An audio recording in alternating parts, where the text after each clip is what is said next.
ನೀವು ಎಕ್ಸಾಮ್ ಬರೆಯುವಾಗ ಈಗ ಸೆಕೆಂಡ್ PUC ಹೋಗಿ ಓದುವ ಹುಡುಗರು ಹುಡುಗಿಯರು ಕೂಡ ಇದ್ರು. ಸೊ ಅವರಿಗಿಂತ ನೀವು ಏಜ್ ನಲ್ಲಿ ತುಂಬಾ ದೊಡ್ಡವರು. ಏನಾದ್ರೂ ಒಂದು ಗಿಲ್ಟ್ ಫೀಲ್ ಆಗಿತ್ತಾ ಅಂತ ಹೇಳಿ ನಿಮ್ಗೆ ಅವ್ರ ಜೊತೆ? ಅಂದ್ರೆ ಪರೀಕ್ಷೆ ಬರೀಲಿಕ್ಕೆ ಹೋಗುವಾಗ ಮಗಂಗೆ ಖುಷಿ ಆಗಿರ್ಬೋದು. ಮಗಂಗೆ ನಾನು ರಿಸಲ್ಟ್ ನೋಡ್ಬೇಕಾದ್ರೆ ಅವನು ಹತ್ತಿರದಲ್ಲಿದ್ದ. ನಾನು ರಿಸಲ್ಟ್ ಮೊಬೈಲಲ್ಲಿ ರಿಸಲ್ಟ್ ನೋಡ್ಬೇಕಾದ್ರೆ ಅವನ ಹತ್ತಿರದಲ್ಲಿದ್ದ. ನನ್ಗಿಂತ ಖುಷಿ ಅವನಿಗೆ. ವೀಕ್ಷಕರೇ, age is just A number, ಇದು ಸತ್ಯ ಅಂತ ಹೇಳೋದಕ್ಕೆ ನಾನು ಒಂದು ಉದಾಹರಣೆ ಸಮೇತ ಇವತ್ತು ನಿಮ್ಮ ಮುಂದೆ ಬಂದಿದ್ದೇನೆ. ನಮಗೆ ಸಾಧನೆ ಮಾಡಬೇಕು ಅನ್ನುವಂತಹ ಛಲ ಒಂದಿದ್ರೆ ಎಷ್ಟೇ ಕಷ್ಟಗಳು ಬರಲಿ, ಎಷ್ಟೇ ಅಡೆತಡೆಗಳು ಬಂದರೂ ಕೂಡ ನಾವು ನಮ್ಮ ಗುರಿಯನ್ನ ಸಾಧಿಸಬೇಕು. ನಾನು ಯಾಕೆ ಈ ಮಾತನ್ನ ಇವತ್ತು ಹೇಳ್ತಾ ಇದ್ದೀನಿ ಅಂತ ಹೇಳಿದ್ರೆ, ಇವತ್ತು ಒಬ್ಬ ವ್ಯಕ್ತಿಯ ಪರಿಚಯವನ್ನ ನಾನು ಇವತ್ತು ಮಾಡ್ತಾ ಇದ್ದೇನೆ. ಇವರು 43ನೇ ವಯಸ್ಸಿನಲ್ಲಿ ದ್ವಿತೀಯ PUC ಪರೀಕ್ಷೆಯನ್ನ ಬರೆದು ಪಾಸ್ ಆಗಿದ್ದಾರೆ. ಸೊ ಈ ಏಜಿನಲ್ಲಿ ಅವರಿಗೆ ಪರೀಕ್ಷೆಯನ್ನ ಬರಿಬೇಕು ಅನ್ನುವಂತ ಆಸೆ ಯಾಕೆ ಬಂತು? ಸೊ ಇದೆಲ್ಲದರ ಕುರಿತು ಇವತ್ತು ಈ ಒಂದು ಕಾರ್ಯಕ್ರಮದಲ್ಲಿ ನಾನು ನಿಮಗೆ ಮಾಹಿತಿನ ನೀಡ್ತಾ ಹೋಗ್ತೇನೆ. ಅವರ ಹೆಸರು ಪ್ರಶಾಂತ್ ಪೂಜಾರಿ ಅಂತ ಹೇಳಿ. ವೃತ್ತಿಯಲ್ಲಿ ಅವರು ಆಟೋ ಡ್ರೈವರ್ ಆಗಿದ್ದಾರೆ. ಆಟೋ ಡ್ರೈವರ್ ಆಗಿದ್ರೂ ಕೂಡ ದ್ವಿತೀಯ PUC ಪರೀಕ್ಷೆಯನ್ನ ಬರೆದು ಇವತ್ತು ಒಂದು ಹೆಮ್ಮೆಯ ವಿಚಾರವನ್ನ ಹೊರಗೆ ಹಾಕಿದ್ದಾರೆ ಅಂತ ಹೇಳಲಿಕ್ಕೆ ನಾನು ಇಷ್ಟಪಡ್ತೀನಿ. ಸೊ ಅವರನ್ನ ನಾನು ವೆಲ್ಕಮ್ ಮಾಡ್ತಾ ಇದ್ದೇನೆ. ಪ್ರಶಾಂತ್ ಪೂಜಾರಿ ಅವರೇ, ನಮಸ್ಕಾರ.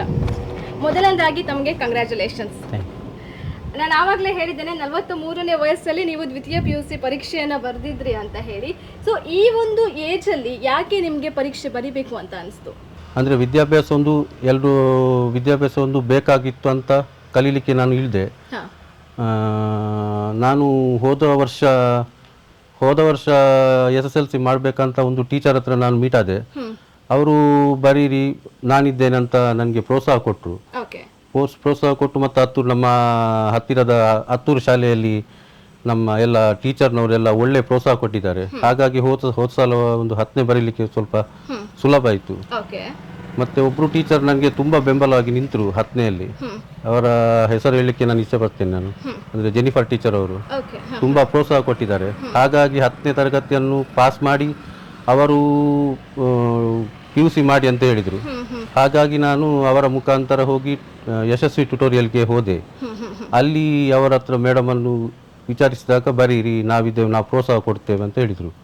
ನೀವು ಲಾಸ್ಟ್ ಇಯರ್ ಅಷ್ಟೇ 10ನೇ ಕ್ಲಾಸಿನ ಎಕ್ಸಾಮ್ ಅನ್ನು ಹೋದ ಸಲ 10ನೇ ಕ್ಲಾಸ್ ಮಾಡಿ. ಈ ವರ್ಷ ಸೆಕೆಂಡ್ PUC ಮಾಡಿ. ಯಾಕೆ ಡಿಸ್ಕಂಟಿನ್ಯೂ ಮಾಡಿದ್ರಿ ನೀವು ಎಜುಕೇಶನ್ ಅಂದ್ರೆ ಆ ಟೈಮ್ ಅಲ್ಲಿ?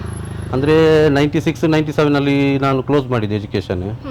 ಆವಾಗ ಸ್ವಲ್ಪ ಶಾಲೆಗೆ ಹೋಗ್ಲಿಕ್ಕೆ ಸ್ವಲ್ಪ ಬಡತನ ಮನೆಯಲ್ಲಿ, ಹಾಗಾಗಿ ಮತ್ತೆ ವಿದ್ಯಾಭ್ಯಾಸ ಕಂಟಿನ್ಯೂ ಮಾಡಲಿಲ್ಲ ನಾನು.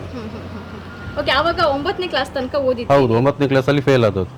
ಅಲ್ಲಿಂದ ಮತ್ತೆ ನಿಮ್ಗೆ ಇವಾಗ ಓದ್ಬೇಕನ್ನುವಂತ ಮತ್ತೆ ಒಂದು ವಿದ್ಯಾಭ್ಯಾಸ ಬೇಕು, ಸರ್ಟಿಫಿಕೇಟ್ ಬೇಕಂತ ಒಂದು ಮತ್ತೆ ಓದಲಿಕ್ಕೆ ನಾನು ಕಂಟಿನ್ಯೂ ಮಾಡಿದ್ದೆ. ನಾವು ಎಲ್ಲೇ ಹೋಗಿದ್ರು ಕೂಡ ಒಂದು SSLC ಸರ್ಟಿಫಿಕೇಟ್ ಕೇಳ್ತಾರೆ, PUC ಸರ್ಟಿಫಿಕೇಟ್ ಕೇಳ್ತಾರೆ. ಸೊ ನಾವು ಓದಿದ್ದೇವೆ, ನಮ್ಮ ಹತ್ರ ಒಂದು ಸರ್ಟಿಫಿಕೇಟ್ ಇದೆ ಅಂತ ಹೇಳ್ಕೊಳ್ಳಿಕ್ಕೆ ನಮಗೂ ಒಂದು ಹೆಮ್ಮೆ ಅನಿಸ್ತದೆ ಅಲ್ವಾ? ಸೊ ಆ ಕಾರಣದಿಂದ ನೀವೊಂದು ಈ ಒಂದು ನಿರ್ಧಾರವನ್ನ ತೆಗೆದುಕೊಂಡ್ರಿ ಅಂತ ಹೇಳಿದ್ರಿ.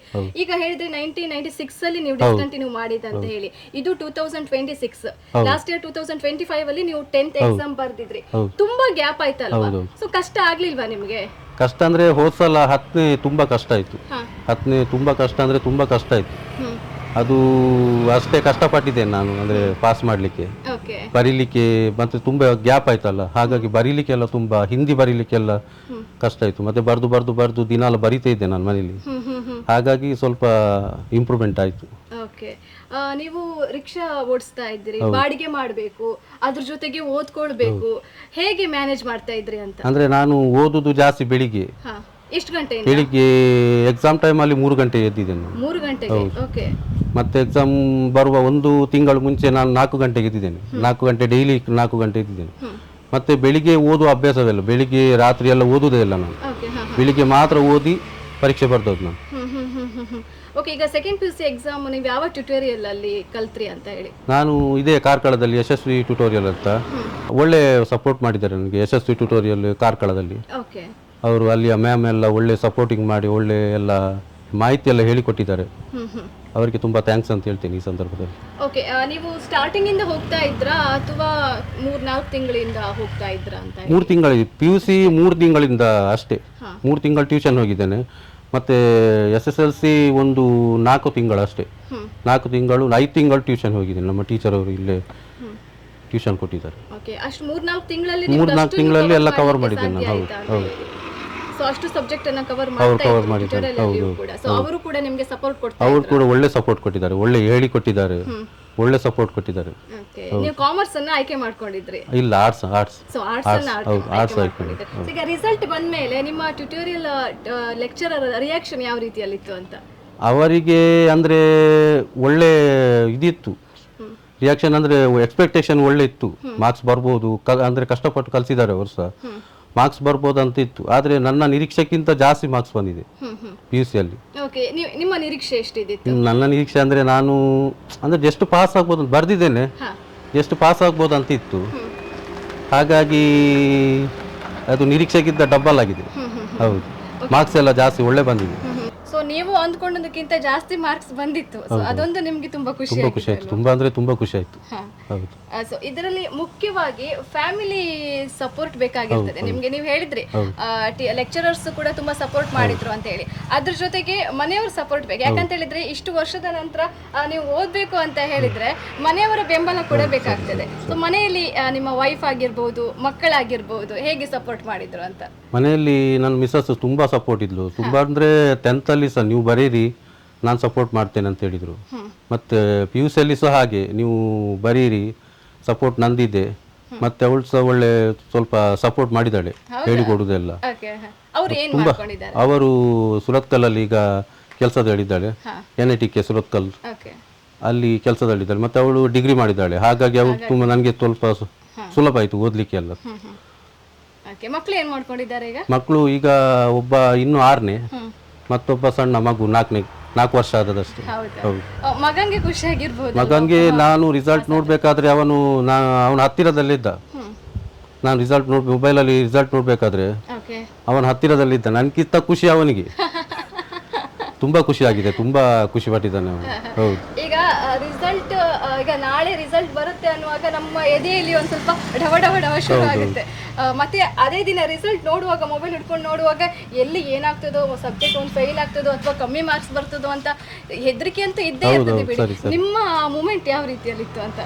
ನನಗೆ ಅದೇ ರಿಸಲ್ಟ್ ಬರುವುದು, ನಾನು ಏನಾಗ್ತದೆ ಪಾಸ್ ಆಗ್ತೇನೆ ಏನಾಗ ಗೊತ್ತಿಲ್ಲ. ಹಾಗಾಗಿ ತುಂಬಾ ನಿರೀಕ್ಷೆಯಲ್ಲಿದ್ದೆ, ಯಾವಾಗ ರಿಸಲ್ಟ್ ಬರ್ತದೆ. ಹಾಗೆ ರಿಸಲ್ಟ್ ನೋಡಿದ ತಕ್ಷಣ ತುಂಬಾ ಖುಷಿ ಆಯ್ತು ನನಗೆ. ಓಕೆ, ಸೊ ನೀವು ಬಾಡಿಗೆಗೆ ಹೋಗ್ತಿರಲ್ಲ, ಸೊ ಎಷ್ಟು ಗಂಟೆಯಿಂದ ಎಷ್ಟು ಗಂಟೆ ತನಕ ಆಟೋ ಓಡಿಸ್ತಾ ಇದ್ರಿ ನೀವು ಆ ಟೈಮಲ್ಲಿ ಅಂತ? ನಾನು ಬೆಳಿಗ್ಗೆ ಶಾಲೆ ಟ್ರಿಪ್ ಮಾಡ್ತೇನೆ, 8:15 ಸಂಜೆ 6 ಗಂಟೆ 7 ಗಂಟೆ. ಮತ್ತೆ ಸಂಜೆ ಫೋನ್ ಬಂದ್ರೆ ಎಲ್ಲ ಫೋನ್ ಬಾಡಿಗೆ ಹೋಗ್ತೇನೆ. ಹೌದು.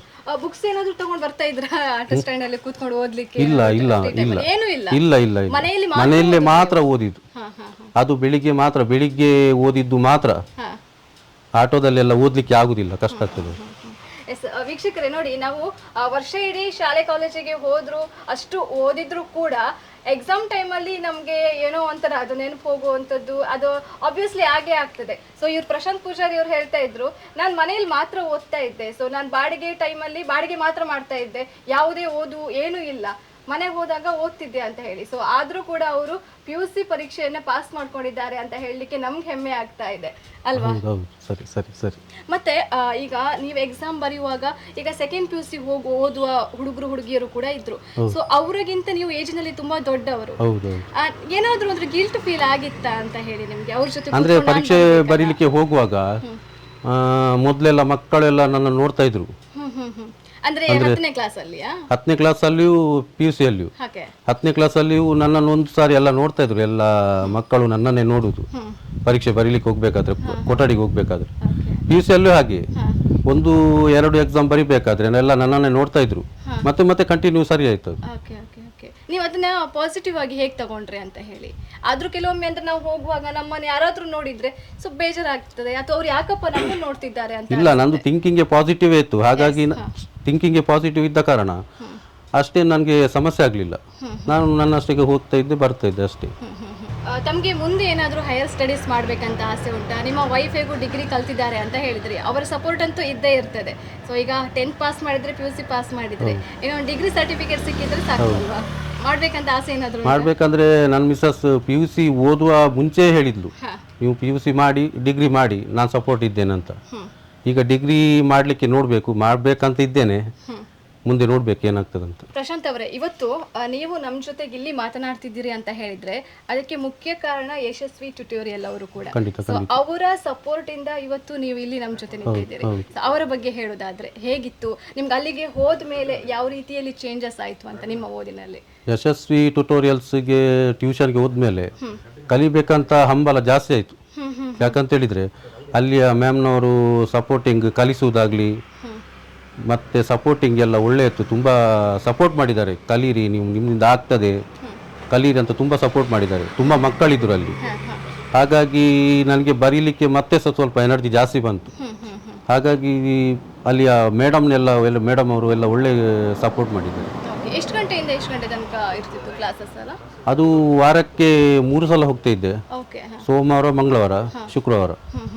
3 ವಾರಕ್ಕೆ 3 ಬಾರಿ ಕ್ಲಾಸ್ ಇತ್ತು. 10 ಗಂಟೆಯಿಂದ 11:30, 12 ಗಂಟೆ ತನಕ. ಓಕೆ, ಇದನ್ನೆಲ್ಲ ನೋಡಿದ ಮೇಲೆ ನಿಮಗೆ ಎಜುಕೇಶನ್ ಅನ್ನೋದು ಎಷ್ಟು ಇಂಪಾರ್ಟೆಂಟ್ ಅಂತ ಅನಿಸುತ್ತೆ? ಎಜುಕೇಷನ್ ತುಂಬ ಇಂಪಾರ್ಟೆಂಟ್ ಎಲ್ಲರಿಗೂ. ಅದು ಈಗ ಗೊತ್ತಾಗೋದಿಲ್ಲ, ಕೆಲವು ವಿದ್ಯಾರ್ಥಿಗಳಿಗೆ ಶಾಲೆಗೆ ಹೋಗುವಾಗ ಗೊತ್ತಾಗೋದಿಲ್ಲ ಎಜುಕೇಷನ್ ಎಷ್ಟು ಇಂಪಾರ್ಟೆಂಟ್ ಅಂತ. ಮತ್ತೆ ಕಾಲಕ್ರಮೇಣ ಗೊತ್ತಾಗ್ತದೆ ಎಜುಕೇಷನ್ ಇಷ್ಟು ಇಂಪಾರ್ಟೆಂಟ್, ಯಾಕೆ ಕಲಿಬೇಕು, ಅವಕಾಶ ಅದು ಒಂದು ಸಂದರ್ಭ ಬರುವಾಗ ಗೊತ್ತಾಗ್ತದೆ ಸರ್ಟಿಫಿಕೇಟ್ ಯಾಕೆ ಬೇಕಂತ. ಹಾಗಾಗಿ ನಾನು ಸ್ವಲ್ಪ ಕಲಿಯುವಂತ ನನಗೆ ಒಂದು ಮನಸ್ಸದು. ನೀವು ಅವಾಗ ಮಾತಾಡುವಾಗ ಹೇಳಿದ್ರಿ ನನ್ನ ಜೊತೆಗೆ ಎಕ್ಸಾಮ್ ಕೆಲವರು ಬರ್ದಿದ್ರಲ್ಲ ಅವರ ಮಾರ್ಕ್ಸ್ ನನಗಿಂತ ಕಮ್ಮಿ ಉಂಟು ಅಂತ ಹೇಳಿದ್ರೆ, ಯಾಕಂದ್ರೆ ರೆಗ್ಯುಲರ್ ಹೋಗೋರು. ಸೊ ಅವರಿಗೆ ಅವರನ್ನ ನಿಮ್ ಜೊತೆ ಕಂಪೇರ್ ಮಾಡಿದ್ರೆ ನಿಮ್ಮ ಮಾರ್ಕ್ಸ್ ಜಾಸ್ತಿ ಆಗಿತ್ತು. ಸೊ ಏನ್ ಹೇಳ್ತೀರಿ ಇದ್ರ ಬಗ್ಗೆ? ಇದನ್ನೆಲ್ಲ ನೋಡುವಾಗ ಏನ್ ಅನಿಸ್ತು ನಿಮಗೆ? ಅಂದರೆ ಅವರಿಗೆ ವಿದ್ಯಾರ್ಥಿ ಮಕ್ಕಳು ಇತ್ತೀಚಿನ ಮಕ್ಕಳಿಗೆ ಹೇಳ್ತಾ ಇದ್ದೇನೆ ನಾನು, ವಿದ್ಯಾಭ್ಯಾಸ ಒಂದು ಒಳ್ಳೆ ವಿದ್ಯಾಭ್ಯಾಸ ಮಾಡಬೇಕು. ಯಾಕಂದರೆ ಅವರಿಗೆ ಈಗ ಇರುವ ಅವಕಾಶವನ್ನು ಮಿಸ್ ಮಾಡಬಾರ್ದು. ಅವರಿಗೆ ನಾನೇ ಉದಾಹರಣೆ ಅದಕ್ಕೆ. ಆವತ್ತು ಒಳ್ಳೆ ಕಲಿತಿದ್ರೆ ಏನಾದರೂ ಒಂದು ಒಳ್ಳೆ ಕೆಲಸ ಏನಾದರೂ ಸಿಕ್ತಿತ್ತು. ಹಾಗಾಗಿ ಎಲ್ಲ ವಿದ್ಯಾರ್ಥಿಗಳು ನಾನು ಹೇಳುವುದಿಷ್ಟೇ, ಕಲಿಯುವ ಟೈಮಲ್ಲಿ ಕಲೀರಿ, ಒಳ್ಳೆ ಮಾಡಿ ಕಲೀರಿ. ಹಾಗಾಗಿ ಆ ಕಲಿತ ವಿದ್ಯಾಭ್ಯಾಸ ಮುಂದೊಂದು ದಿನ ಯಾವುದಕ್ಕೊಂದು ನೆರವಿಗೆ ಬರ್ತದೆ ಅಂತ ಹೇಳಲಿಕ್ಕೆ ನಾನು ಇಷ್ಟಪಡ್ತೀನಿ. ಇವಾಗ ಗೊತ್ತಾಗೋದಿಲ್ಲ, ಮುಂದೊಂದು ದಿನ ಕಾಲ ಬರುವಾಗ ಗೊತ್ತಾಗ್ತದೆ ನಾ ಕಲಿಬೇಕಿತ್ತು ಅಂತ. ಹಾಗೆ ನಿಮ್ಗೆ ಅನಿಸಿದ್ದು ಹಾಗೆ? ನನಗೆ ಹಾಗೆ. ಹೌದು, ಒಂದು ಹೇಳಿದ್ರೆ ಮನೆಯಲ್ಲಿ ಓದ್ಲಿಕ್ಕೆ ಆಗ್ಲಿಲ್ಲ, ಒಂದು ಸಿಚುವೇಶನ್ ಇತ್ತು ಅಂತ ಹೇಳಿದ್ರೆ, ಆ ಒಂದು ಕಾರಣದಿಂದ ಅಲ್ಲಿ ಓದ್ಲಿಕ್ಕೆ ಆಗ್ಲಿಲ್ಲ, ಹಾಗಾಗಿ ನಾನು ಮತ್ತೆ ಪುನಃ ಬಂದೆ. ನಿಮ್ಮ ರಿಕ್ಷಾ ಸ್ಟ್ಯಾಂಡ್ ಅವರ ರಿಯಾಕ್ಷನ್ ಹೇಗಿತ್ತು? ರಿಕ್ಷಾ ಸ್ಟ್ಯಾಂಡ್ ಅಲ್ಲಿ ಅವರು ರಿಯಾಕ್ಷನ್ ಎಲ್ಲ ಒಳ್ಳೆ ಇತ್ತು. ಒಳ್ಳೆ ಪಾಸ್ ಆಗ್ತಾರೆ ಅಂತ ಎಲ್ಲ ಸಪೋರ್ಟ್ ಮಾಡಿದ್ದಾರೆ. ಪಾಸ್ ಆಗ್ತೀವಿ ಮಾರ, ನೀನು ಟೆನ್ಷನ್ ಮಾಡಬೇಡ, ನಾವಿದ್ದೇವೆ, ಪಾಸ್ ಆಗ್ತೀನಿ ನೀನು ಅಂತ ಸಪೋರ್ಟ್ ಮಾಡಿದ್ದಾರೆ. ಎಲ್ಲ ಒಳ್ಳೆ ಸಪೋರ್ಟ್ ಇದೆ. ಪ್ರಶಾಂತ್ ಅವರೇ, ನಿಮ್ಗೆ ಈ ಒಂದು ಜರ್ನಿಯಲ್ಲಿ ಸಪೋರ್ಟ್ ಮಾಡಿದವರನ್ನ ನೆನ್ಪು ಮಾಡ್ಕೊಳ್ಳೋದಾದ್ರೆ ಯಾರನ್ನ ನೆನ್ಪು ಮಾಡ್ಕೊಳ್ತೀರಿ?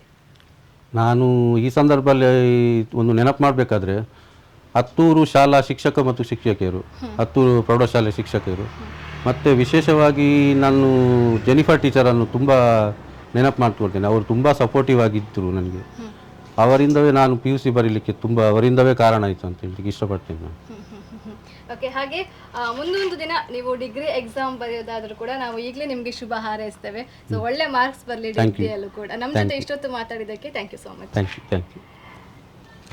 ವೀಕ್ಷಕರೇ, ಇಷ್ಟೊತ್ತು ನಾವು ಪ್ರಶಾಂತ್ ಪೂಜಾರಿ ಅವರ ಜೊತೆ ಮಾತಾಡಿದ್ವಿ. ಈ ವಯಸ್ಸಲ್ಲಿ ಅವರಿಗೆ ಯಾಕೆ ಎಕ್ಸಾಮ್ ಬರಿಬೇಕು ಅನ್ನುವಂತಹ ಆಸೆ ಹುಟ್ಕೊಳ್ತು ಅಂತ. ಸೊ ಎಷ್ಟೋ ಜನರಿಗೆ ಇವರು ಮಾದರಿ ಅಂತ ಹೇಳಲಿಕ್ಕೆ ನಾನು ಇಷ್ಟಪಡ್ತೀನಿ. ಸೊ ಕೆಲವರು ಬೇರೆ ಬೇರೆ ರೀಸನ್ ಇಂದ ಡಿಸ್ಕಂಟಿನ್ಯೂ ಮಾಡ್ತಾರೆ, ಕಾಲೇಜ್ ಆಗಿರ್ಬೋದು, ಹೈಸ್ಕೂಲಲ್ಲಿ ಆಗಿರ್ಬೋದು.